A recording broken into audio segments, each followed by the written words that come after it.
apalagi di paham-paham sekarang banyak kan yang terjadi baru-baru ini. Paham apa itu? Bakokok apa ya? Di Banten tuh.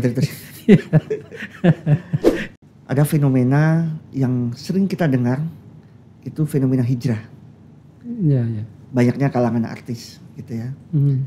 Menengah perkotaan ini Seminar diskusi tentang komunitas hijrah ya.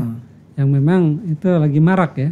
Iya betul. Ya, saya mengapresiasi metode mereka ya. Metode dalam rangka. Sering kita dengar ada salah satu ustadz gitu ketika menyampaikan dakwahnya itu kepleset. Salah menyebut ayat atau salah menulis ayat gitu ya. Atau salah mengutip sumber gitu. Lalu jadi viral di masyarakat.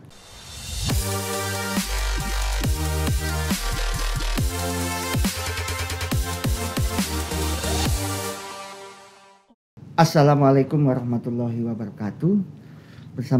Bersama saya hari ini Samsudin di To The Point Podcast di Gen Bimas Islam. Nah, hari ini saya kedatangan tamu yang luar biasa. Beliau adalah Bapak Dr. Haji Juraidi. Saat ini menjabat sebagai Direktur Penerangan Agama Islam di Gen Bimas Islam. Assalamualaikum Pak Direktur. Waalaikumsalam warahmatullahi wabarakatuh. Hari ini Pak Direktur kita akan bincang-bincang dengan tema ngaji di media sosial. Saya buka dulu Pak Direktur biar lebih enak. Baik Pak Direktur, di hari-hari ini, saat ini kita melihat seperti yang kita tahu bahwa kalangan menengah perkotaan semakin meningkat jumlahnya. Dan mereka memiliki cara baru yaitu dalam mengakses informasi keagamaan melalui media sosial, melalui medium internet, salah satunya media sosial. Jika kita lihat beberapa penelitian yang dilakukan oleh para akademisi, tren ini terus meningkat. Nah, ini tentu ada dampak positif dan dampak negatifnya. Salah satunya dampak positifnya adalah semakin banyak konten-konten tentang keislaman. Dan tentu catatan kita, tidak semua konten keislaman itu sesuai mainstream atau isinya berkualitas begitu kira-kira. Belum lagi tentang sanad ilmunya. Nah, bagaimana pendapat Bapak Direktur tentang fenomena ini? Ya baik, bismillahirrahmanirrahim. Alhamdulillah wassalatu wassalamu ala rasulillah wa ala alihi wa ashabihi wa mawalah wa la hawla wa la quwata illa billah. Ya Pak Sam yang saya hormati dan teman-teman sekalian, para pendengar podcast kita pada kesempatan ini ya. Betul sekali bahwa saat ini kita tidak bisa memungkiri bahwa kita hidup di era milenial, era digital ya. Betul. Ya, serba online sekarang ya. Ya, jadi ini sudah mengubah pola kehidupan kita dalam bermuamalah ya, berinteraksi ya. Kalau sosiolog Weber mengatakan masyarakat kita sudah berubah dari masyarakat agraris ke masyarakat industri ya. Saat ini mungkin lebih dari itu ya, tidak sekedar masyarakat industri tapi juga masyarakat digital ya. Masyarakat digital, benar ini. Ya, dan betul bahwa ini juga berpengaruh kepada sikap keberagaman kita dalam mempelajari agama ya. Ada sekarang ngaji online kan? Betul. Apalagi fatwa online dan sebagainya ya. Betul. Ada aplikasi Al-Quran digital. Betul. Di smartphone kita dan sebagainya ya. Betul. Ya.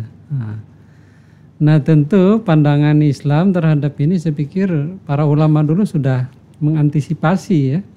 Seperti misalnya kaidah tentang al-muhafazah ala qadimis salih wal akhdu bil jadidil aslah ya kan. Ya. Jadi memelihara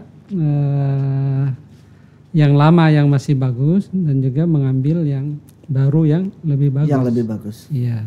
Nah, ya terkait dengan media online ya, media digital dalam mempelajari agama, tentu ini dibolehkan ya. Tapi tadi dijelaskan ada untung ruginya juga kan. Betul. Ya, jadi perlu juga hati-hati ya dalam mempelajari agama melalui media online. Ya. Nah, mungkin salah satunya adalah kepada siapa kita belajar. Nah, kalau offline kan jelas ya. Iya, betul. Ya, ada gurunya, ada ustadznya. Sudah kenal gitu Sudah ya. kenal ya, bahkan karakteristik dan juga keilmuannya ya kan. Bahkan juga kesufiannya itu kan yang kita cari dari guru ya. Ya. Betul, Pak. Tapi di dalam dunia online itu tidak diketahui kadang kan. Ya. Iya, bisa jadi pengisi kontennya itu dari luar negeri, dari luar daerah gitu ya, yang kita nggak pernah kenal. Ini menarik Pak Direktur. Iya. Nah, terus gimana kita caranya memilih konten-konten yang baik, konten-konten yang tepat untuk belajar agama? Iya. Mungkin Pak Direktur bisa memberi tipsnya.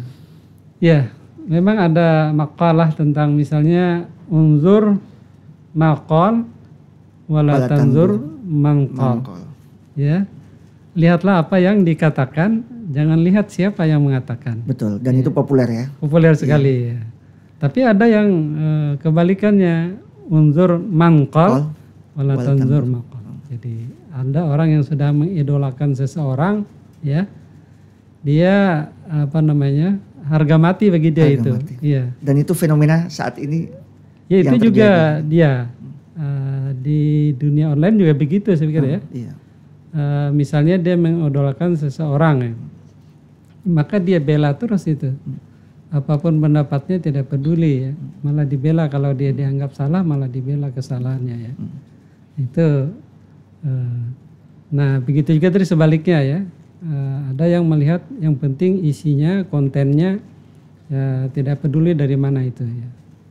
Nah yang ketiga tentu menggabungkan dari kedua-duanya ya, dilihat siapa yang mengatakan, apa juga yang dikatakannya, nah, itu yang diikuti. Betul. Nah, saya pikir ketiga hal ini berkembang ya, jadi masing-masing mempertahankan pendapatnya tentang itu ya. Nah. Jadi intinya kalau kita mau mengakses informasi tentang keagamaan di media sosial, yang paling penting lihat siapa yang bicara dan apa yang dikatakannya. Kalau yang mengatakan sudah memang kapabel, berkualitas, kemudian yang disampaikan juga bernilai baik, ada referensinya gitu, maka itu tidak apa-apa ya Pak Direktur ya? Ya, saya pikir belajar agama di media online kita perlu hati-hati tadi ya. Betul. Jadi makalah ulama terdahulu itu perlu kita perhatikan ya. Seperti lihat siapa yang mengatakan ya. Jangan lihat apa yang dikatakan. Betul. Itu ada garansi dia memilih seseorang itu pasti juga ada alasannya kan? Betul. Bahwa seorang itu sudah teruji keilmuannya, akhlaknya dan sebagainya. Betul. Maka dia memegangi lihat orangnya dulu. Ya. Betul.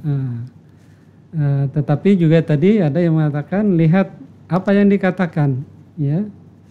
Jadi ambillah telur itu walaupun dari ayam kan. tapi ayam itu sendiri juga berasal dari telur ya. Ya. Iya betul. Agama ini memang sensitif ya. Jadi terkait dengan materi dalam beragama itu juga harus dilihat. Ada hal-hal yang mesti dipelajari secara talaki, secara berhadap-hadapan ya. Betul. Nah, termasuk belajar Al-Quran. Ya, itu penting untuk talakinya itu ya. Nah, ini penting. Ya, karena kita belajar kharijul huruf, sifatul huruf ya, ahkamul huruf. Ya, itu mesti dipraktikkan secara benar di hadapan guru langsung ya. Nah, makanya di dalam musabaqah itu kan ada harus melihat mimik ya. Betul. pengucapannya. Iya, karena di situ terlihat kebenaran pengucapan huruf itu dari segi gerak bibirnya ya kan? Iya, betul.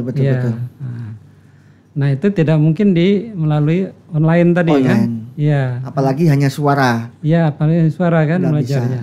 Karena guru melihat mimik Betul. anak didiknya langsung ya. Nah, Betul, jadi jenis materi agama yang dipelajari ya. Betul. Terkait dengan tajwid itu harus dengan talaki ya. Betul. Untuk motivasi belajar Al-Quran saya pikir nggak apa-apa di media sosial ya. Artinya kita mendakwahkan Al-Quran ya. Tapi untuk pendalamannya, nah mesti harus dilanjutkan dengan secara talaki. Secara talaki. Iya. Betul. Ya. Tapi ada yang lebih ekstrim Pak Samsudin ya. Ada Apa itu Pak? Ada yang mengatakan belajar agama tanpa guru itu adalah syaitan. Betul. Iya. Kita sering dengar itu ketika di pesantren ya. Iya.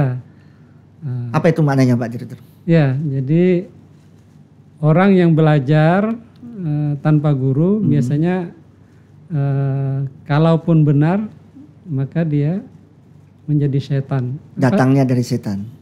Bukan datangnya dari setan, dia merasa angkuh dan sombong. Oke. Ya kan? Ya. Seperti Qarun ya kan? Kenapa dia angkuh dan sombong? Karena merasa saya mendapatkan harta ini kan dari usaha saya sendiri. Dari kerja keras mereka. Iya. Itu pemahaman itu kan. Betul. Nah sombong adalah sikap setan. Ya. Itu kalaupun dia benar kan. Nah yang terjadi biasanya salah ya. Salah itu lalu menyesatkan. Ya, Sudah salah sombong, akhirnya sesat. Nah ya itu dua sifat tadi. Sesat itu sifat setan ya. Betul. Ya karena seperti disuruh sujud ya oleh Allah dia tidak mau menentang ya. Itu kesesatan pertama menjadi sikap setan ya. Iya betul. Nah jadi belajar ilmu agama dengan sendirinya hanya melalui Mbah Google ya.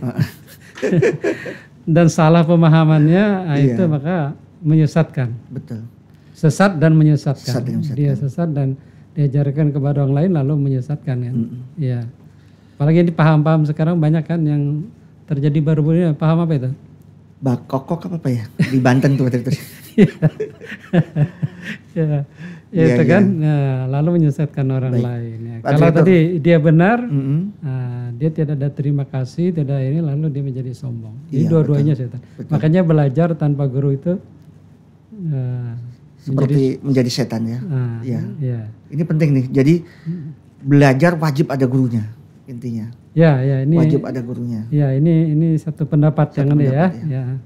Makanya kalau kita di pesantren kan sangat ketat sekali ya. Iya betul. Kitab yang pertama dipelajari apa? Ta'lim ya. Karangan siapa itu? Syekh Zarnuzi ya. Iya. Supaya kita bagaimana adab sama guru gitu ya. Betul, bagaimana ilmu supaya bermanfaat gitu ya. Iya betul. Pak Direktur, kalau tadi kan dari sisi kita bagaimana seharusnya belajar tentang keilmuan, meskipun dari online tetap ada tata caranya ya. Kita harus memilah gurunya harus meskipun online, suatu ketika juga harus offline, artinya tatap muka. Tadi talaki ya. Nah, lalu bagaimana kalau dari sisi kita sebagai ustadznya, sebagai penceramah, supaya konten-konten dakwah kita itu diterima oleh masyarakat?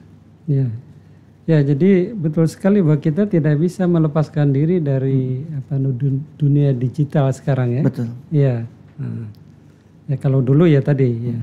Jadi tentu kita harus menggabungkan kedua hal itu ya. Jadi karena ini sudah zamannya begini ya harus diikuti ya. Betul. Ya, jadi wal akhzu bil jadidil aslah ya kan. Kita harus mengambil itu juga. Iya. Nah, oleh karena itu tentu dakwah kita ke depan juga harus menggunakan media sosial ini ya.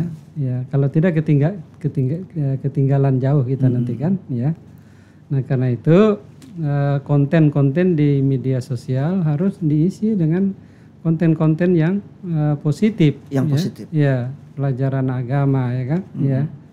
Jadi jangan hanya nanti konten-konten di media sosial berisi hal-hal yang negatif ya kan. Betul. Nah, maka tentu para dai kita ya seperti penyuluh agama, kita punya penyuluh agama 50 ribuan di Indonesia ya. Betul. Kemudian juga para dai ya, mubalik-mubaligah. Nah, harus menambah keilmuannya, menambah skillnya, yaitu berdakwah melalui media sosial ya kan. Ya, selama ini penyuluh agama sudah mengisi ruang-ruang media sosial, Pak Direktur? Ya, itu kita beri motivasi ya. Bahkan ketika kita mengadakan pemilihan penyuluh agama teladan itu konten keterampilan dalam menyikapi media sosial atau berdakwah melalui media sosial itu bobotnya tinggi. Oh begitu. Ya. Jadi masuk dalam penilaiannya. Penilaian betul sekali. Ya. Iya.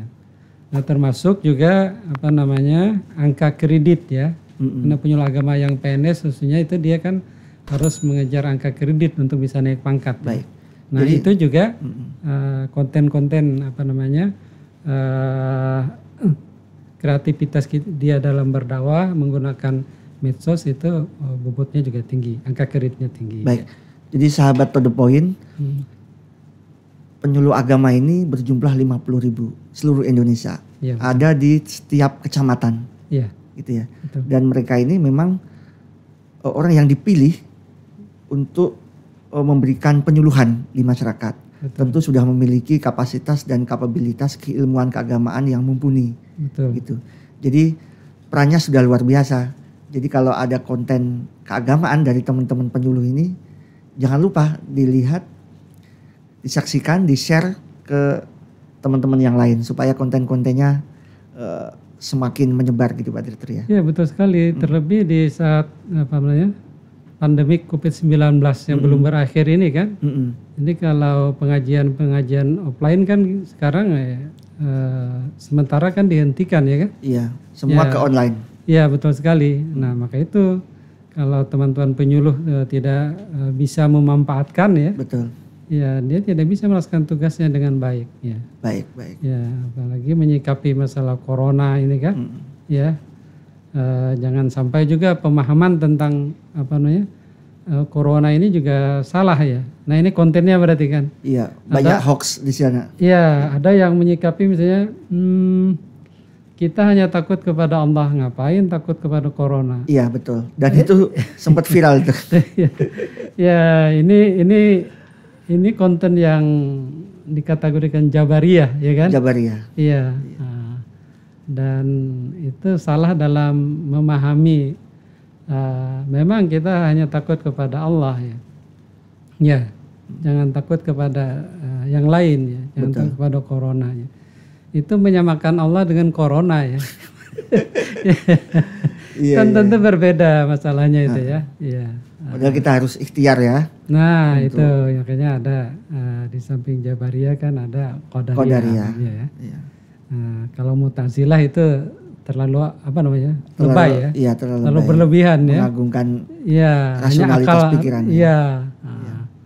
Sehingga melupakan juga otoritas Allah ya kan. Baik. Nah maka tentu yang lebih baik moderat ya. Moderat itu artinya ya berusaha saja kan. Tapi juga harus disertai dengan doa ya kan. Doa dan tawakal ya. Ya tawakal ya. Jadi ada upaya ya karena Allah memberikan otoritas manusia kan. Innallaha la yughayyiru biqaumin hatta yughayyiru ma bi anfusihim ya. Allah itu menyuruh kita untuk berusaha ketika ada corona, ada virus ini. Ya berusaha kan, betul. Supaya jangan terpapar, kemudian berusaha untuk menghindarinya tadi ya dengan segala upaya ya. Betul. Seperti prokes itu saya pikir sudah sesuai dengan ajaran Islam ya kan, ya. Untuk mencegah ya. Jangan kamu terpapar dan jangan juga menularkan kan. Maka upayanya pakai masker ya kan. Iya betul. Ya. Pak Direktur, baik. Kita kembali ke fenomena dakwah atau pencarian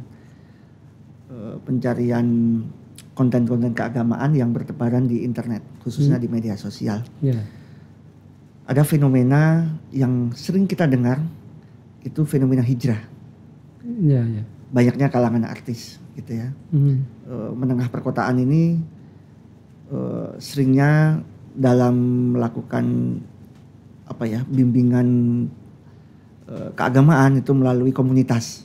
Iya. Ada kajian ya, kemudian ada seminar online, seminar keagamaan online, kemudian ada tema-tema tertentu, dan itu semakin marak. Bagaimana Pak Direktur melihat fenomena ini? Ya, betul, berdakwah itu harus metodologis ya. Betul. Harusnya menggunakan metode ya. Metode. Metodenya itu saya pikir Rasulullah sudah menjelaskan ya, misalnya berbicara kepada manusia sesuai dengan tingkat intelektualitasnya ya. Betul. Ya khatibun nas ala qadari uqulihim. Ini kan metode namanya. Metode ya. Ya, termasuk juga menyikapi tadi dunia digital tadi ya. Nah, berarti kita juga harus memanfaatkan digital dalam berdakwah gitu. Nah, saya pikir komunitas hijrah itu mereka tepat dalam memanfaatkan metode dakwahnya. Metode dakwah Ya, yang kekinian ya. Yang kekinian, Ya. apa yang disenangi anak muda, di sana dia berdakwahnya, Betul. ya kan? Iya. Tidak lagi yang metode konvensional harus di masjid, di musola, di majelis taklim ya. Kadang-kadang mereka di tempat olahraga, Betul. ya kan? Di kafe, Ya, kafe, ya. Ya. di mall gitu ya. Ya, saya pikir ini sebenarnya adalah metode dakwah yang benar ya. Ya. Nah, hanya saja tadi juga tidak harus memahami betul konten ajaran Islam yang benar itu ya. Nah, ya. Jangan sampai saya dengar ada komunitas hijrah itu yang tadinya mereka berasal dari pemusik. Oke. Ya. Setelah masuk dalam komunitas itu sekarang mereka mengharamkan musik. Oh ya, ini menarik nih. Ya. Tadinya dia musisi gitu. Ya betul. Begitu hijrah malah fahamnya berbalik. Jadi musik itu haram. Ya. Oke. Padahal kan di dalam Islam itu memang khilafiyah ya. Tapi lebih banyak yang membolehkan ya seni itu di dalam Islam. Innallaha jamil yuhibbul jamal. Iya, Praktek Rasulullah membolehkan seni kan. Betul. Ketika Rasulullah hijrah itu disambut oleh kaum Ansar di Madinah dengan seni kan. Dengan seni, betul. Tala'al badru alaina min thaniyatil wada' wajaba syukru alaina mada'a lillahi Iya. Saya jadi ingat masa-masa kecil dan sampai sekarang masih ada di komplek-komplek di tempat saya tinggal tuh. Iya, jangan hanya masa kecil. Sekarang tuh itu masih aktual mestinya, ya kan? Betul. Ya harus dilestarikan seni itu. Iya. Nah, itu tidak dicegah Rasulullah kan? Iya. Jadi itu artinya seni di dalam Islam itu dibolehkan ya. Betul. Dalam rangka dakwah juga ya, jangan nanti diharamkan. Jadi berkurang lagi metode dakwah kita. Iya. Jadi dakwah melalui seni harusnya. Iya, betul. Saya itu ada beberapa pernah saya ikuti semacam seminar diskusi tentang komunitas hijrah ya. Yang memang itu lagi marak ya. Iya, betul. Ya, saya mengapresiasi metode mereka ya.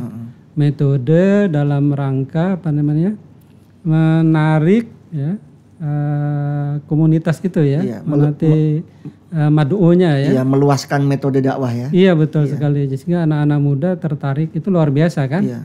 Jadi kalau anak muda sudah tertarik lalu mau memahami ajaran agama, mengamalkan ajaran agama dengan baik itu luar biasa kan. Betul sekali. Kalau orang sudah tua tertarik ke agama itu udah wajar. Wajar ya karena sudah orang tua ke masjid itu biasa. Iya. Nah ini loh saya pikir ini juga saya menganjurkan teman-teman kita para penyuluh juga perlu ini. Betul. Perlu untuk mengambil metode dakwah semacam ini ya. Betul. Ya, jadi ketika kita berdakwah di kalangan anak-anak muda ya, ya kita perlu masuk ke dunia mereka ya kan. Betul. Jangan menggunakan metode konvensional tadi kan. Iya. Ya.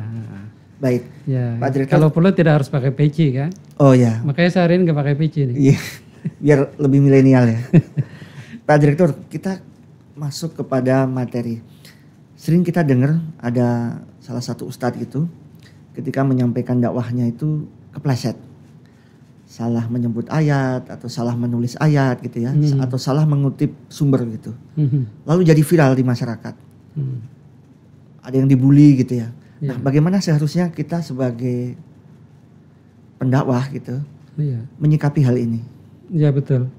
Nah, saya pikir ini bagian daripada apa namanya kelebihan dan kekurangan berdakwah di media sosial ya. Betul. Ya. Jadi kalau berdakwah menggunakan apa namanya melalui media sosial ya, melalui YouTube ya, apa namanya Facebook dan sebagainya ya, WhatsApp ya, itu harus hati-hati sekali ya, baik tulisan maupun ucapan ya. Kenapa? Karena dia cepat sekali viral kan? Betul. Ya, setelah kita share itu langsung tersebar kan. Nah, sehingga susah untuk meralatnya. Berarti ini harus perlu kehati-hatian kita ketika kita berdakwah melalui media sosial. Ya. Betul. Harus menggunakan dalil-dalil yang sharih, dalil-dalil yang qat'i. Ya. Jangan men-share hal yang khilafiyah. Nanti dakwahnya kontraproduktif. Ya. Nah, ini perlu saya pikir kita mengingatkan itu ya. Iya. Ya. Tapi tadi yang penting memang kita motivasi untuk supaya mau dan bisa berdakwah menggunakan media sosial ini ya. Jadi catatannya adalah jangan sembarangan men-share atau membagi konten dakwah jika itu tidak betul-betul sumbernya matang gitu ya. Betul sekali. Terutama yang khilafiyah itu. Iya. Nah, Pak Direktur, ini kan posisi di pemerintahan ya.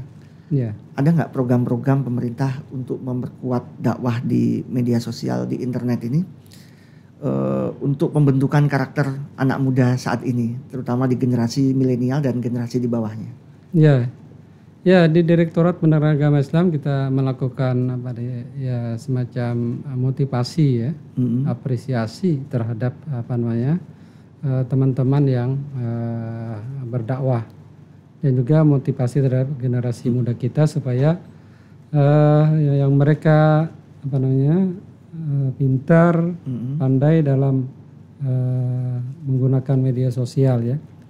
Maka kita ada punya program festival pembuatan film pendek yang berisi konten dakwah ya. Iya, Islamic Short Movie ya. Iya, antara lain kan. Iya. Nah, itu insya Allah setiap tahun kita lakukan itu ya. Tahun ini kalau nggak salah ada MTQ online gitu ya. Oh ya, tahun kemarin justru. Tahun kemarin ya. Tahun kemarin ya, ketika pertama kali ada pandemi COVID-19 ya. Nah, kita sikapi dengan itu ya. Iya. Ya, tadi juga termasuk tadi motivasi terhadap para penyuluh agama untuk berdakwah dengan menggunakan media sosial ya, secara online ya. Baik. Nah, ya.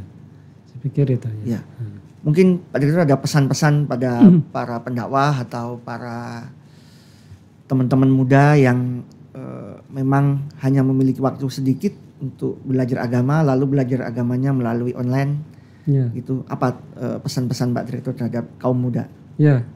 Memang ada beberapa penelitian bahwa anak muda itu antara 6 sampai 7 jam sehari dia menggunakan medsos ya. Betul. Ya, berselancar sebagainya. Betul. Ya.